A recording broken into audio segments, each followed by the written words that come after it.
আসসালামু আলাইকুম প্রিয় দর্শক শ্রোতা, দূরে কিংবা কাছে, দেশ অথবা প্রবাসে যে যেখান থেকে দেখছেন সকলকে জানাই আন্তরিক শুভেচ্ছা অভিনন্দন। দেখতে পাচ্ছেন দর্শক, এখানে অনেকগুলো কাটিং কাটা হয়েছে। একটা খামারি ভাই ফরিদপুর জেলা থেকে অর্ডার করেছেন। সেই খামারি ভাই আমেরিকান গতিমালা ঘাস চাষের জন্য উদ্যোগ নিয়েছেন।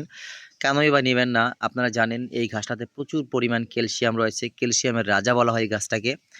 আর এই ঘাসটা যদি আপনি পর্যাপ্ত পরিমাণ চাষ করতে পারেন এবং আপনার গবাদি পশুকে খাওয়াতে পারেন, সেই ক্ষেত্রে আমি নির্দ্বিধায় বলতে পারি আপনার গবাদি পশুকে কখনোই ফার্মেসি থেকে আলাদাভাবে ক্যালসিয়াম খাওয়াতে হবে না দর্শক। ক্যালসিয়ামের চাহিদা পূরণ করতে আমেরিকান গুয়াতেমালা ঘাসটা 100% ভূমিকা পালন করে থাকে। আর একটা কথা মাথায় রাখবেন, এই ঘাসটা আপনি চাষ করার পরে আপনি কিন্তু ধাপে ধাপে ফলন বেশি বৃদ্ধি পাবে আপনার জমি থেকে। আর দীর্ঘস্থায়ী কিন্তু আপনি ফলন পাবেন।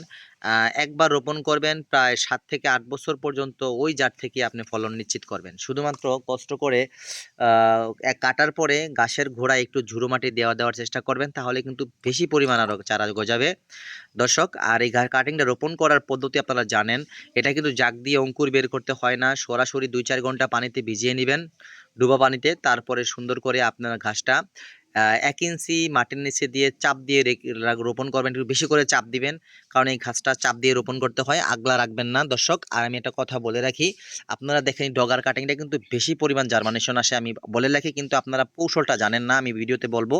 এই কাটিংটা যখন রোপণ করবেন ৪৫ ডিগ্রি অ্যাঙ্গেলে রোপণ করার পরে প্রায় হাফ ইঞ্চি পরিমাণ কাটিং উপরে রাখবেন, মাটির উপরে অ্যাঙ্গেলে রাখবেন, যাতে করে এখান থেকে আবার এটা থেকে আবার কুড়িগুলা পাতা বের হতে পারে। সেক্ষেত্রে কিন্তু জার্মানেশন রেটটা কিন্তু শতভাগ চলে আসবে।